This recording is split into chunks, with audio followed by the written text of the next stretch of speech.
Welcome to RnG, where you get to listen to my brother G, That's me. and me talk about whatever is top of mind. But today, that G also stands for guest. With us today is the very talented artist and indie game designer, Nathaniel Klein of Studio Zosimos. That's Zosimos. Creator of Retrograde, a retro-futurist letterpress TTRPG set in a cosmos driven by occult printmaking, as well as the Prismatic Oracle, a keepsake RPG of bookbinding and junk journaling, which just dropped on Kickstarter.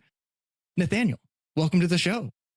Thank you. So glad to be here. Super excited to have you. This is exciting. I'm really pumped to talk about this specific game. Hell yeah. We had an absolute blast. Although Sab and Maya aren't going to be joining us today, spoiler, all four of us had a fantastic time playing the game. And G, do you have any of like the knickknacks by your side? I do. Yes, yeah. Little show and tell.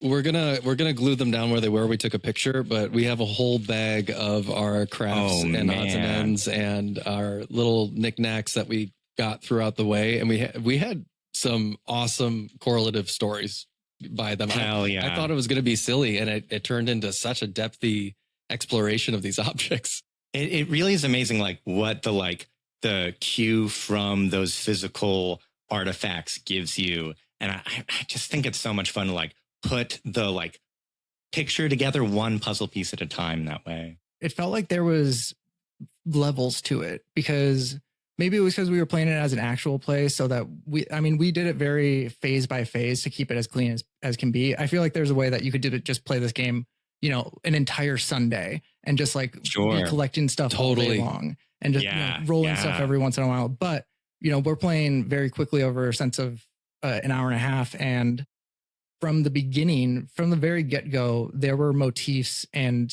themes that emerged that were immediately followed upon and continued to follow up on. Like, it's just, the sense of prophecy that you tried to imbue in a game. The Prismatic Oracle being a thing of prophecy, just absolutely felt in the hobby known as junk journaling. I had never experienced it before. And before we actually dive into it, Nathaniel, do you want to give your rendition of what junk journaling is? Yeah. So I think of junk journaling as like taking the physical bits and pieces from your life that like you otherwise wouldn't have anything to do with, and like using them to tell a story about your life in the same way that you do with a journal. I think one of the ways that I think about it is so much of print ephemera that we collect, from like tickets to brochures, receipts, it kind of has nowhere to go. But if you are intentional about it, it really becomes this kind of magical record of your life. It is truly a snapshot of a time and place that is more direct than you writing about it after the fact. And so I often do like write alongside the like artifacts I accumulate when I junk journal. But sometimes the objects really do speak for themselves. That is so interesting to think about. What is more honest, somebody writing about the ticket, like the train ticket in front of them, or just observing that train ticket and right. just, taking in and connection with that as you would. That is so interesting.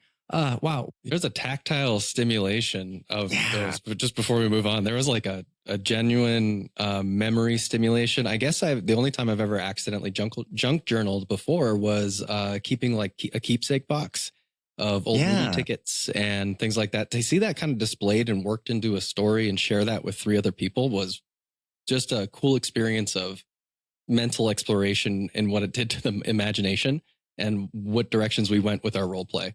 It was very, very exciting to see that kind of piece of immediate depth. Like to Rob's point, we only played for like an hour and a half, right? Yeah. No longer.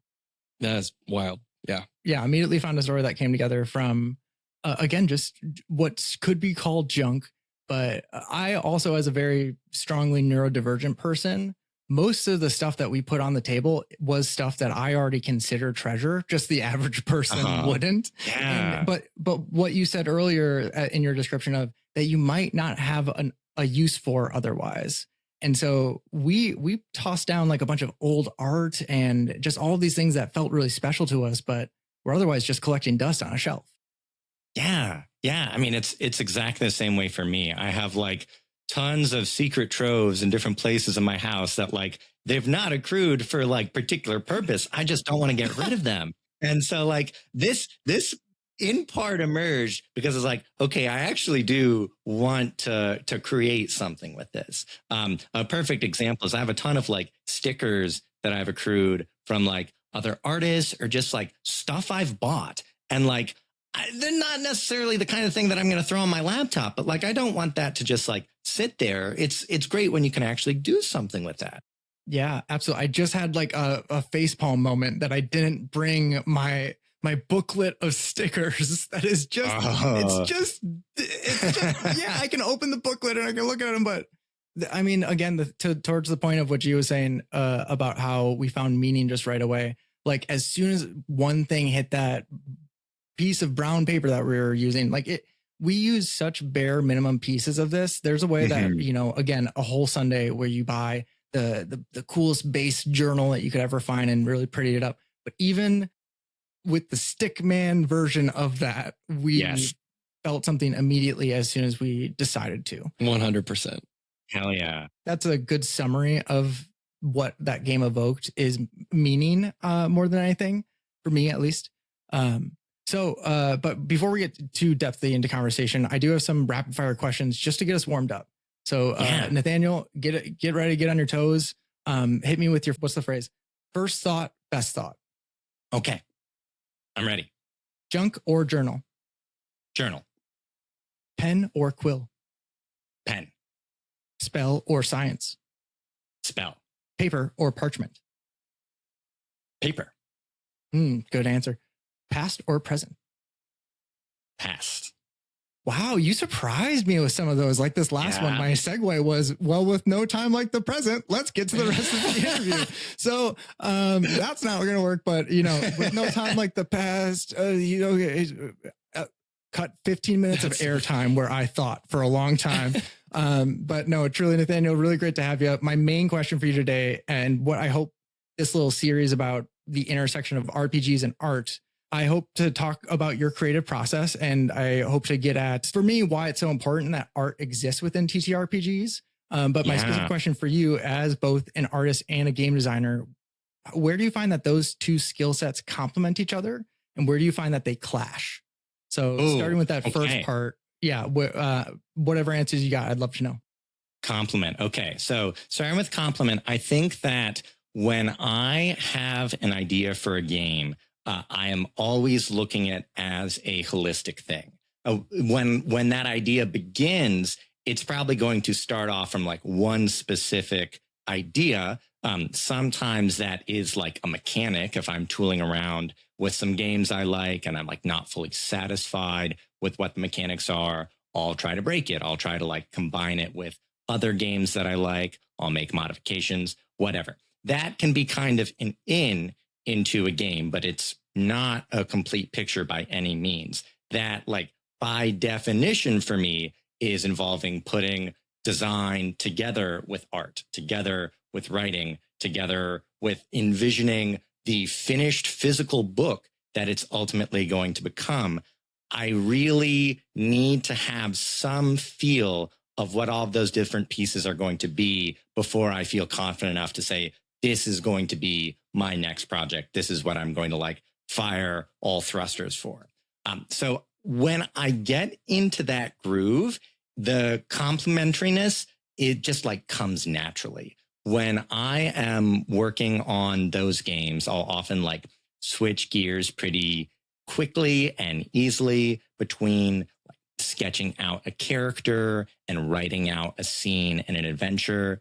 I do think that the like mechanical design becomes pretty siloed from the like storytelling for me. Just the way my brain works when I'm like writing an adventure, I'll often like sketch out the story before I write any stat blocks or any like real specific mechanics for the characters. But sometimes I get surprised. Sometimes I am writing a scene and I'm like, no, I actually need to know what the boss's special ability is in order to like feel like the GM has what they need to run this. So you get a cross-pollination between these different elements simply by necessity of having to put the finished thing together. You need to know where you're going. And the way that I work is definitely like non-linear.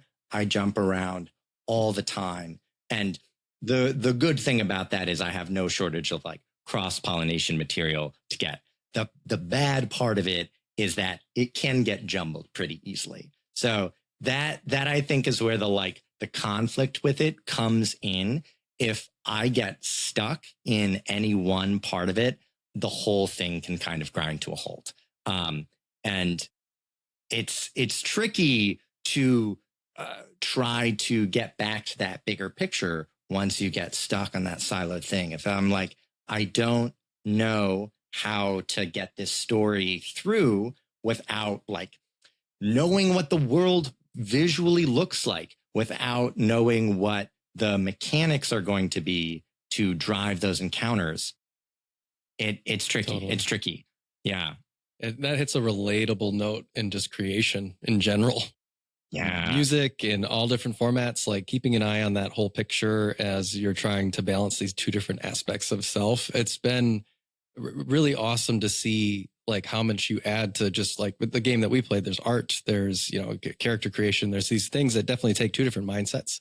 Sometimes that stat block building versus story writing is definitely an oscillation of a very specific ability. I don't think it's always easy for everybody.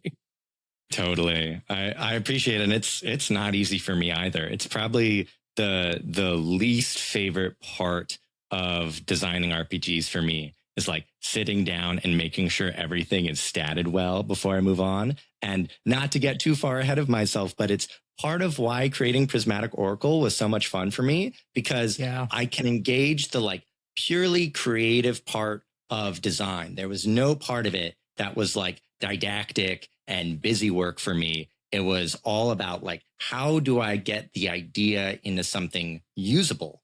What that usable thing does not need to be like a fully fleshed out stat block, because that's just not what that game is. Absolutely. Absolutely. And I think I was so refreshed by that. And me speaking as somebody who I often start at the mechanics level because I find them that inspiring. I can really resonate with your first point about needing a full picture, but that full picture can sometimes have, at least for me, like much broader strokes of color than the final will eventually get, which sometimes it's, if you don't have the mechanics to inspire the fact that no, it's got to be really crispy, clean art, because the mechanics are actually going to have like a little bit of like lethality about them. And we want to feel like, that sharpness of it. That is just so relatable to the point where I often criticize myself for not having planned out more at the start. But it sounds like you kind of approach it from both ends of like having that holistic vision. What happens when you get caught up? Like you were saying, like if you grind to a halt on any specific thing, what do you turn to get out of that?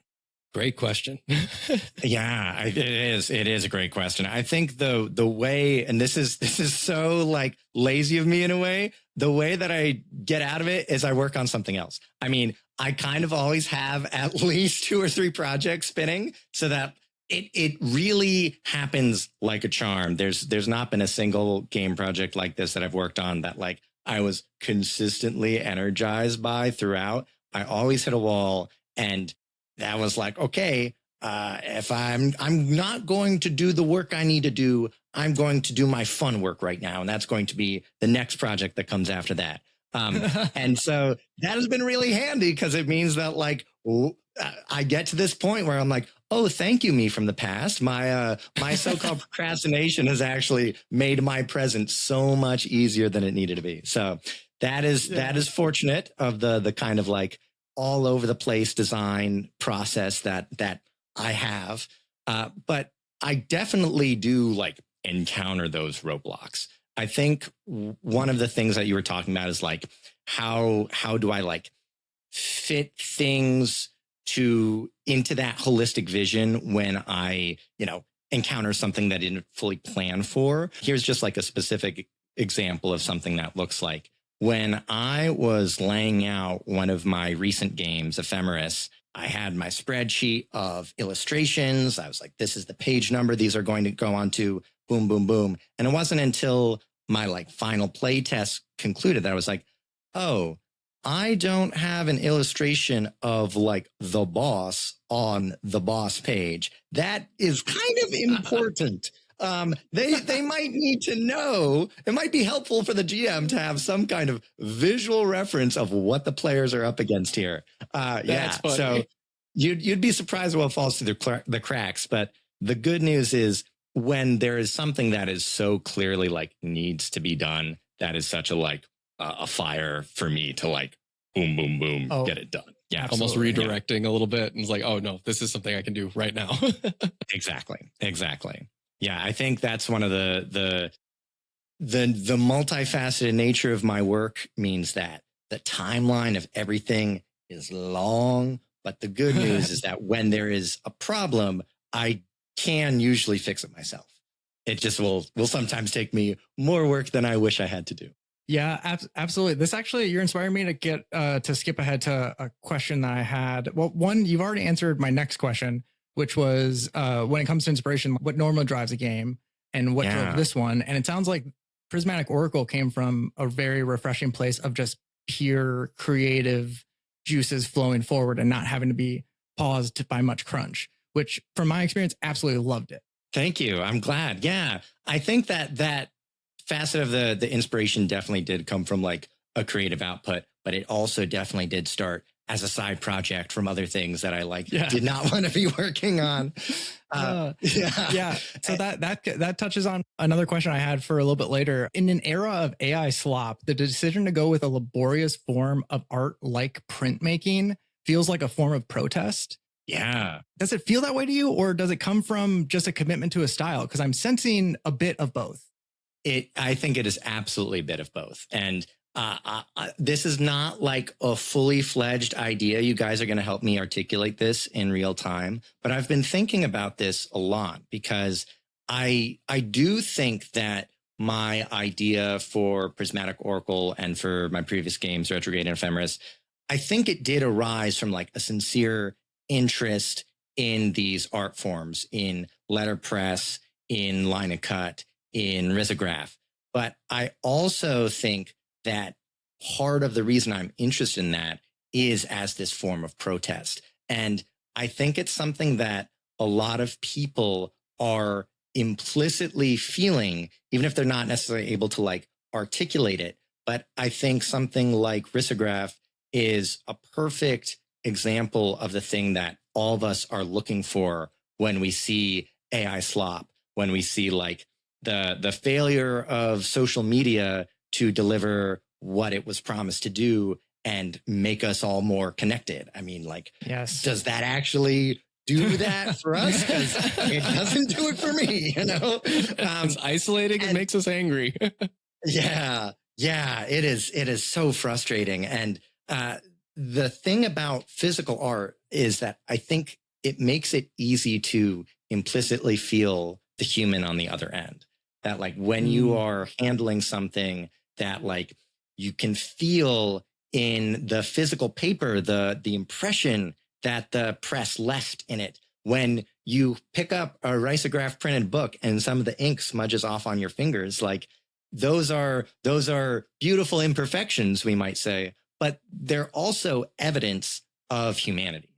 And I think that's really beautiful and really powerful. It is. Yeah. I have a lot of interest in like the aesthetics of letterpress and risograph in their own right. I think they make a lot of sense for tabletop RPGs because we are playing those games to connect with other people. We're playing those games like with physical accoutrements, with our dice, sometimes with miniatures and maps and anything else you want to throw at it. And I think when you incorporate the book of the game as another like physical part of the equation that you can play with and explore aesthetically, I think that's only ever going to add to things. Yeah, I will say I'm going to hold up a retrograde book for the camera because it's just cool. It's just gorgeous. Look at this lino cut, man, is insane. I think I actually said lithograph when we were on the episode, but I mean, all forms of printmaking I find should just be so interesting and again, laborious. But do you actually want to talk a little bit about letterpress and risograph? Yeah, absolutely. Yeah. Oh, yes. Let's talk about this too, because do not let anybody ever tell you that there's a right or wrong way to pronounce risograph. You're going to hear me pronounce it like 3 different ways on this episode. So I really believe there is no right answer there. Yeah, I'm happy to talk about all 3 because they really did like intersect perfectly. And if I may, I'm going to talk about retrograde here too, because like retrograde is kind of where this all clicked for me. So I started getting into line of cut art it must have been 4 years ago at this point. Wow, time flies. 4 years ago, I started experimenting with line of cut as a way to physicalize my writing. This is one of the most crackpot schemes I've ever had. I sat down and I was like, I am going to carve one of my short stories on this line of cut block. And it took me 2 hours to carve one sentence. And I was like, nope, this does not do what I think it does. This is not going to work. So that was, yes, it was a hilarious thing for me to even attempt. Really relatable. Yes. The good news is I realized how absurd that was immediately. But there was something about those first carvings that like, it really got my imagination cooking. The tactile quality of carving those blocks was like immediately giving me something that I knew that I needed. I always kind of had told myself that I couldn't draw, it's just like, that was not a skill I possessed or could possess. And I felt more control with a carving tool than I did with a pencil. And that was like an aha moment for me of like, let's work with this. Let's see where this goes. So I started doing some illustrations with line of cut, really what that medium is intended to be. But I still wanted to figure out how to use this like tactile analog medium to share my writing. And that led me to letterpress. And letterpress, you're setting wooden and metal type individually, letter by letter, in the bed of a big printing press. And you feed your paper, you mix up your ink, and you roll the whole thing on top of it, and it just kisses the characters that you've put in the print bed, and you get this like beautiful like lettering. Nowadays, when you are printing in a letterpress shop, all of the text is so used. Nobody is like milling new metal type for these presses. These are all like antiques, and as such, every letter has like a unique weathering to it. So like every letter is kind of a piece of art in its own right. And of course you get to combine them in as many beautiful ways as you want. That's awesome. What an instrument. Yeah. Oh, that's there's so much you can do with it. It really like makes you think about words as art and like as visual art in themselves. Yeah.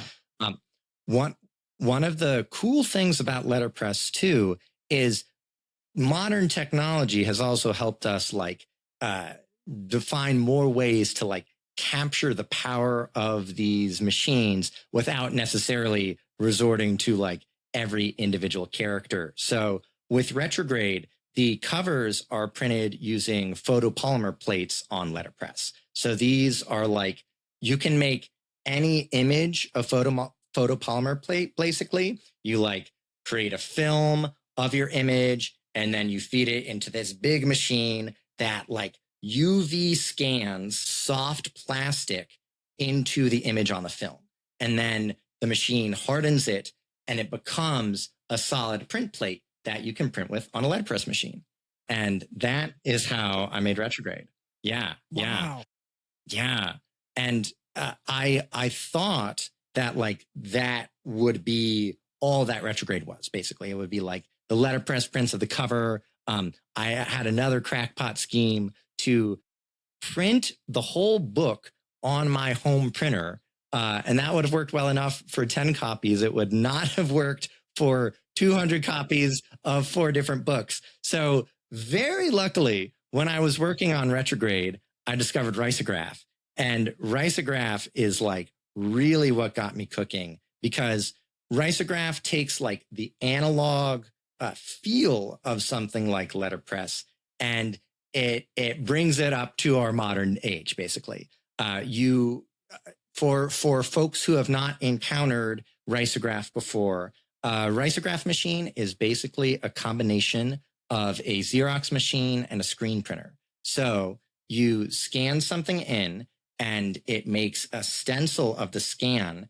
And the company that makes these machines has this like special ink that they make themselves. It's vegetable based. The like pigment is super vibrant and it only prints one color at a time. But the stencil way that it prints means that every print has this like delightful texture to it. It's like a little grainy. There's always going to be some variations between different prints. But it spits it out at 150 pages a minute. So if you are, if you are printing books, it is an amazing way to do it. Yeah. So like, imagine if all of retrograde, like every single spread was hand pulled on a letterpress machine. Would have been absolutely insane. Absolutely insane. That's carving a sentence into any kind of wood. Yes, exactly. So Jesus. we really have, yeah. I think it's very like, we're all very lucky that Risograph has come onto the scene and lets us capture some like analog beauty without killing ourselves on the press, you know? That's feels amazing. Oh, go ahead. It really again feels just so anti-AI without aiming at that, but it also reminds me of George does the music for the podcast, and I play a little bit, and I always struggle with like the translation from MIDI notes to music because there's a level of computerization that happens that like it loses the humanness, and I think there's tools right in Ableton to like add human sound like. Yeah, yes, we have a humanize button in Ableton that will like shift. That's mainly for like tempo and things, but it's because I came from a live setting. I am just all about imperfections and live music and things like that. It's very similar to like the humanistic qualities, those reminders that we can just be present, be in a room, be observant, be creative. I really think that we accidentally with social media and over auto-tuned and just general AI music slop is also an issue in my life. So to the point of MIDI note correction, it is so, that is where I find my most neuroticism is where I'm like curating each note physically to make sure the violin doesn't sound like. Right. Yeah. And towards that earlier point of those human-made elements, it's just so interesting to think about how my ear hates computery music. Like that's which is different from like EDM or or video game music. Giving me like math beeps. Like I might be driven by that. I'm not gonna love it. I'm not gonna be moved by it. And similarly, I'm not gonna be moved by a research paper unless I read its contents. Right. Like I'm not gonna be moved by something so flat. And it's just I'm really synergizing those neurons of like, well, I have 5 senses. I have that. Right. I can feel the humanity and just so cool to see the art oozing out of your stuff. And again, one other question that you kind of peppered into your answer, the games that you make are steeped in appreciation. The games that you make are steeped in appreciation for the analog. Why? And I think you answered that pretty well. Because it's worth it because of the feeling that you get from that stuff. Any other reasons why you so value the analog and why, like, it sounds like the Prismatic Oracle came from a fruition of several different things synergizing in your life, but it also feels like something that we're all really needing right now. And perhaps many people listening might relate to. Totally. Yeah. And I know I already said this, but like, I do think on a basic baseline level, analog makes it easier to like connect to other humans. It makes it easier to imagine the humans that designed or manufactured that. I think it's easier to imagine the humans using it. And like, no matter how skilled you are, there's going to be imperfections. That is like the part of the beauty of human made art. And like what y'all were talking about, like the too clean audio, it's like the audio equivalent of Netflix, Sheen, you know, like it is, it's too clean. It's it's unnaturally clean. It doesn't feel good. So like, I think there is something about analog that connects, just makes us feel human. One way that I've seen that described is like friction as something that is valuable, as something that brings us into the present and like makes us engage with reality, because so much of technology is designed to like make things easier, to take away friction. I mean, like that's kind of like the ultimate lie that AI is being sold on, is the fact that it's going to make everything frictionless.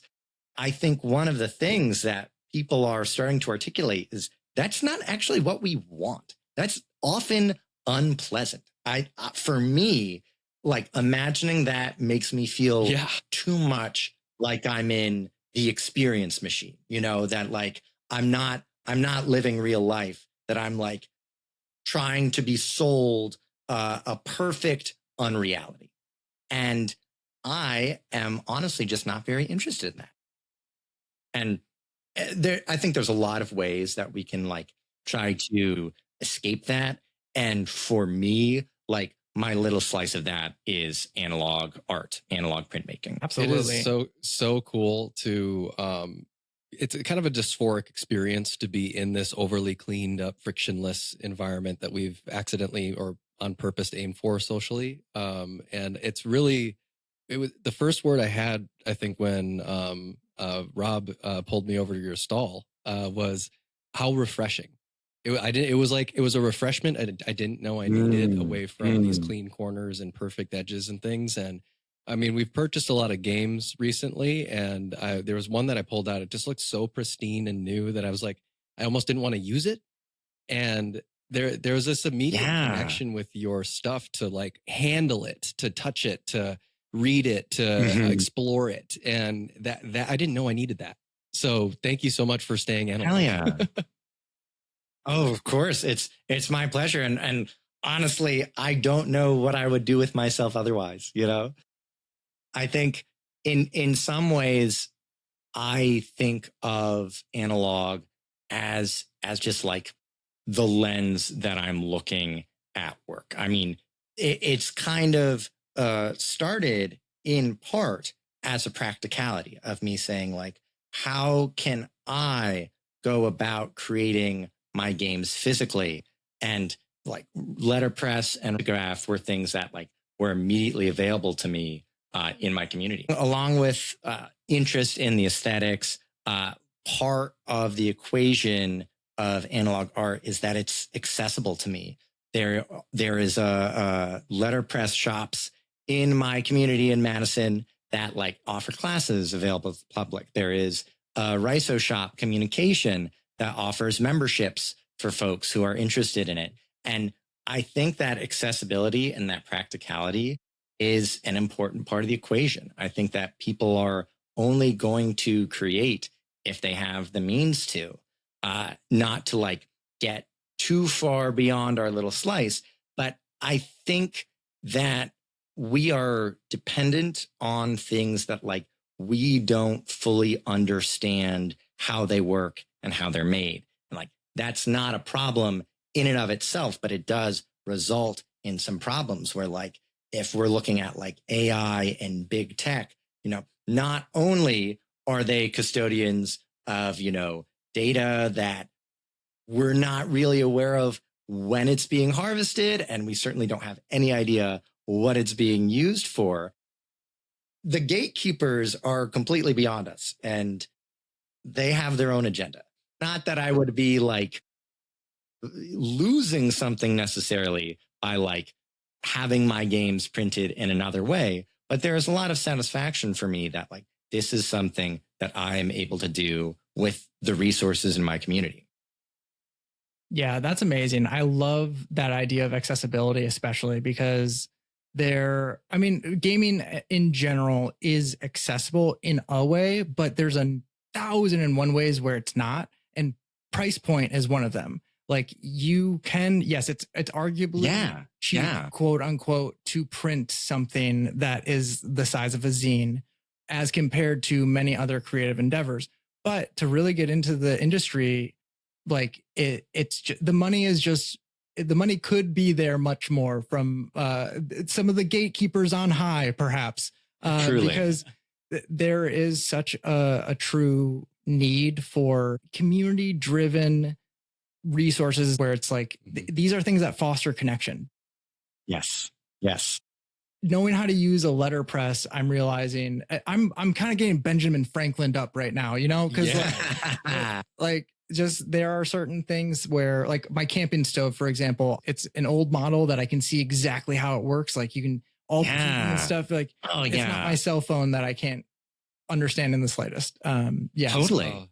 Definitely a craving for real, like tactile, human evidential stuff lately. And it's probably, I mean, I'm also kind of like conspiracy theorist when it comes to my information already. I was born 1990, I'll date myself, but it's just in the time period that I grew up to see it escalate to like people forgetting about privacy basically. And some people hyper prioritize it. Some people don't really care about it. And it used to be a topic of conversation, at least. That shift alone has made me really drawn to, just communicate in person, not because out of fear of somebody's going to find out something. I don't like being perceived all the time. I feel like I'm already a conspiracy theorist. Yes. And I genuinely, like, for a while, just avoided communication when, big countries or corporations were buying certain social media platforms and things. And I was really aware of the movement there. And then it turned into like, I was kind of forgetting about privacy. Like some people hyperfixate on it and some people completely ignore it. It's not necessarily to be, caught out or that people will discover something about me I don't want them to know. It's more like, will the thing I worked really hard on stay mine? Especially as like an artist and a musician. It's just like, do I send my music across this platform or will I see it on Spotify in a month?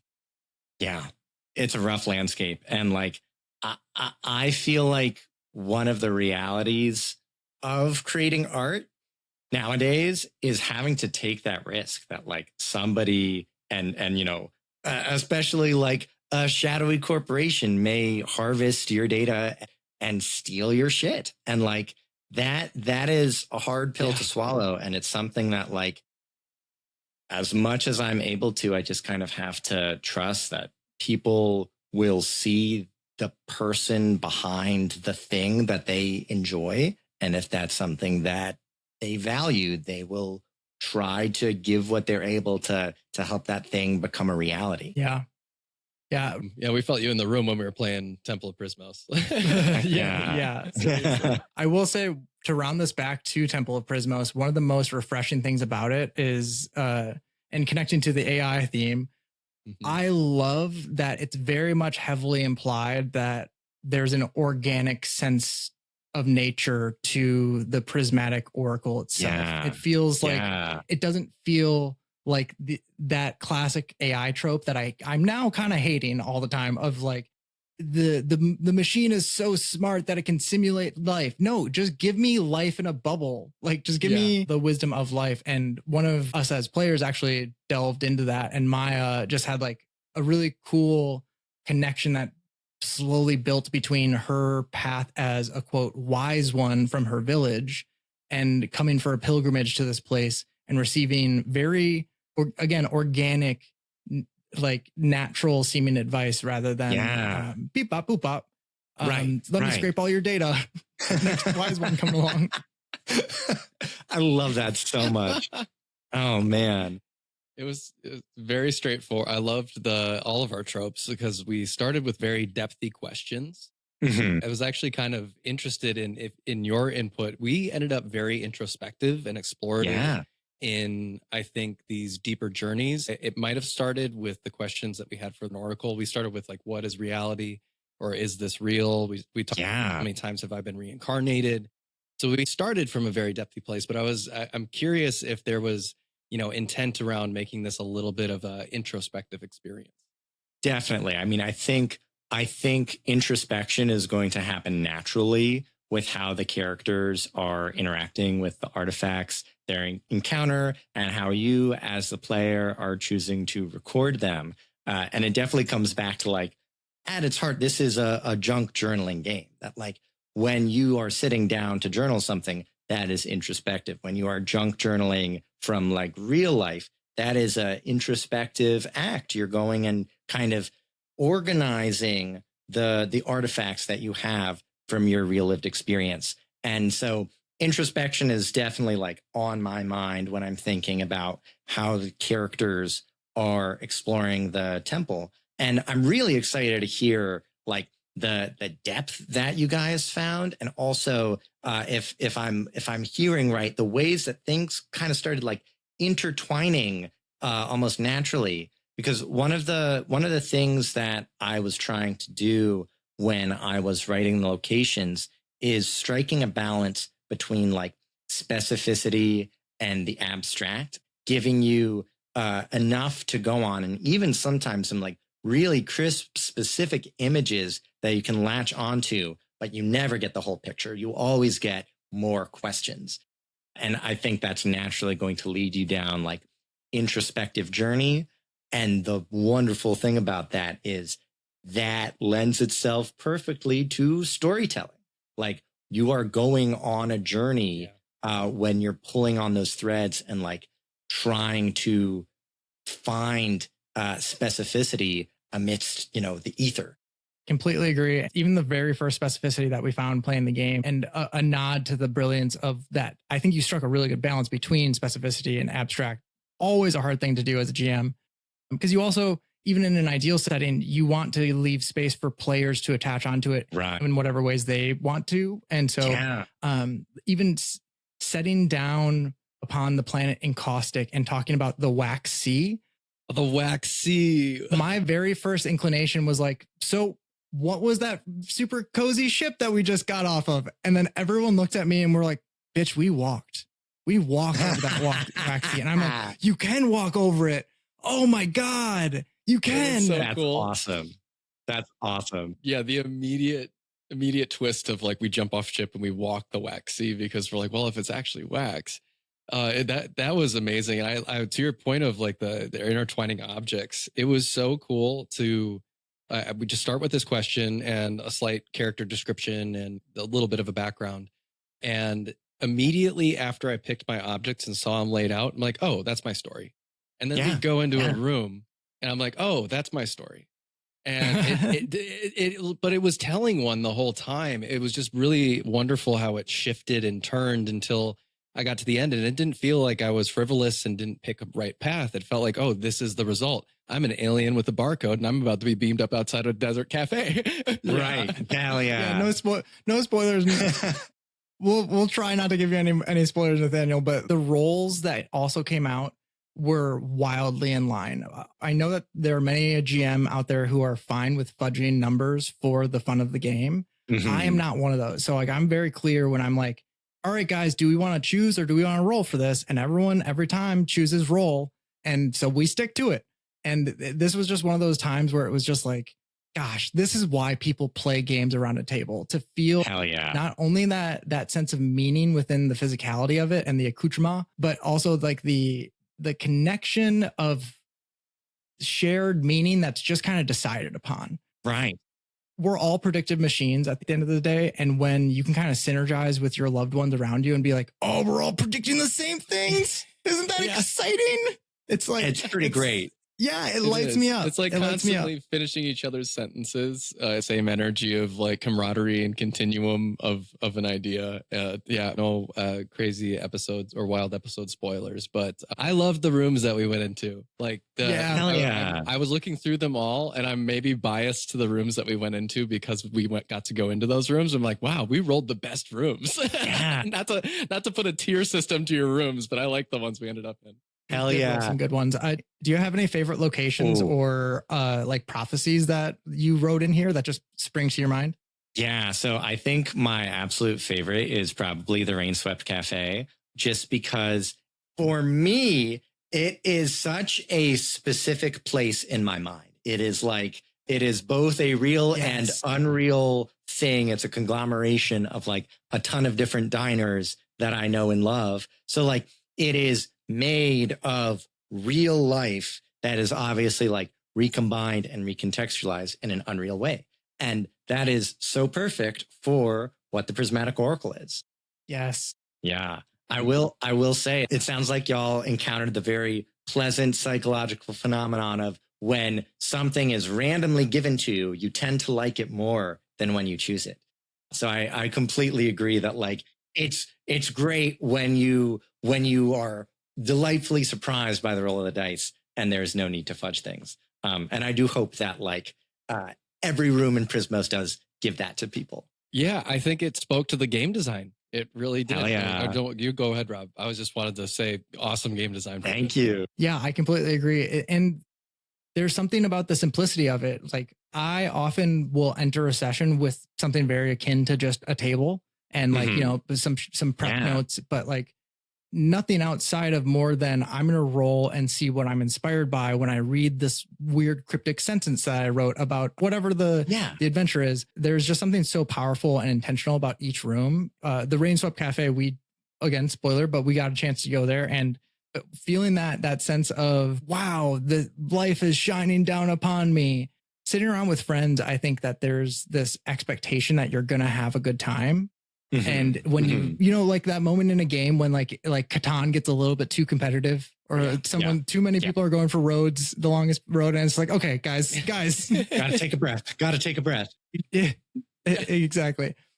The beautiful thing about this game is it just felt so forward. And there was that moment in the Rainswept Cafe where we all just kind of paused and we were present and we were like, yeah, we're going to finish the game at some point, but we can just chill. Like, can I read the excerpt Go from for it. Rainswept Cafe? Yeah, please do it. A warm respite from the wet and cold. There's hot coffee, egg, a table for you, and all the time in the world. What togetherness do you find here? What loneliness stalks your heels? What finally makes you move on back out into the cold? That put us in a space, man. It was right at the end, and we were just like, wow. Oh, I love that. I think that's where the introspection question came from because it was so, it was warm. Yeah. Oh, it's so lovely to hear y'all find that. Wow. Yeah. And I loved the juxtaposition against, you know, the mundane versus the magical that we'd experienced throughout. I can only say fantastic things about the Temple of Prismos and the Prismatic Oracle. But I think we're nearing the end of our time. Are there any questions, G, that you wanted to make sure to get in here, or Nathaniel, is there anything that you want to make sure that we talk about? You get to go because you answered all my questions wonderfully. I think one of the things that I'll say again about just like the accessibility of something like Risograph is that it really is available to a lot of folks in a lot of different places. There is this Riso shop in Milwaukee, Bear, and they printed this Midwest Riso catalog that is just this catalog of different Riso shops in the Midwest. And most of those shops have ways for folks to print with them, either like commissioning them to print something for them or taking a class with them and renting studio time. And it's not $0. I don't want to say that it's like easy, but it is a lot cheaper than like printing 500 units from a huge factory. You know, it is something that like, if you are a small creator, if you are an artist or an RPG designer and you're looking to break into the scene, like go and look up Riso shops near me, because you might be able to find something in your area that will connect you with like the machines to print, but not only be like a community for you to tap into and learn from and share your inspiration with. And that really is how I made my games possible. Like I knew that I was not going to have like, you know, hundreds and hundreds of backers. I knew that this was going to be like a small independent thing. And Riso made that possible for me. And it might be possible for y'all too. That is so cool, man. That is, I'm so impressed by, and one of my questions I actually took off the list was how expensive is it? Because I didn't want to hear, no, it's actually crazy expensive. It's actually really, you have to become an expert. But it's so, again, satisfying to hear just how accessible that is as a resource for independent artists out there. And towards that point of community, I love when I find across the US, I found like a couple of different, like, I feel like game designer communities. Like there's a really cool tight knit one in Brooklyn that I feel like all of them, they're either living together or working together. They all have projects together. And I'm imagining that there are only so many third spaces that you can hang out within with your tabletop friends. I also want to connect with my artist friends, and I also want to connect with my friends of all walks of life. And I think that it's just such a good cross section for me to be able to find community with both artists and, the typical tabletop RPG community that I'm realizing now I limit myself to, because I think we're everywhere. Right. In all roles. Yes. Oh man. Yeah. And all I will say is I think the three of us are incredibly lucky, because I think what you're talking about is starting to happen in Madison, if not happening already. Like I actually think that there is a pretty strong RPG community here.